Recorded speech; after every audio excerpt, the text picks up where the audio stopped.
Tail bone pain or coccydynia. Tail bone అంటే మన వెనుముకలో చిట్ట చివర ఉన్న బోన్ని కాకెక్స్ ఆర్ టెయిల్ బోన్ అంటాం.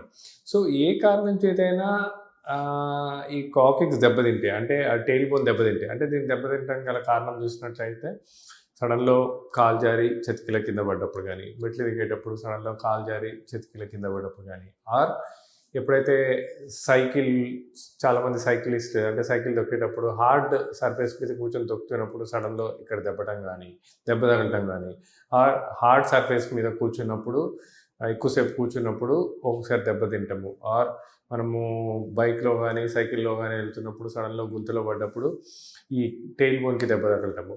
అండ్ ఫీమేల్స్లో అపార్ట్ ఫ్రమ్ ఇలాంటి రెగ్యులర్ ట్రామానే కాకుండా డెలివరీస్ అప్పుడు ఏమవుతుందంటే బిగ్ బేబీ డెలివరీ అవుతున్నప్పుడు ఈ టెయిల్ బోన్కి కొద్దిగా పెద్ద బేబీ డెలివరీ వజైనల్ డెలివరీస్ అవుతున్నప్పుడు ఈ టెయిల్ బోన్కి కొద్దిగా దెబ్బ తగలటము. అది తగిలి ఇట్లాంటి ఇంజరీస్ వల్ల ఏమవుతుందంటే ఈ టెయిల్ బోన్ చుట్టుపక్కల ఉన్న టిష్యూస్ డ్యామేజ్ అవ్వడము, దాని కింద ఉన్న కొన్ని నర్వ్స్ అంటారు, గ్యాంగ్లియాన్ ఇంపార్ అంటాం, ఆ నర్వ్స్ దెబ్బతింటము, ఆ చుట్టుపక్కల వాపులు రావడం, దీంతో ఏంటంటే కాన్స్టెంట్గా పెయిన్ ఉంటుంది.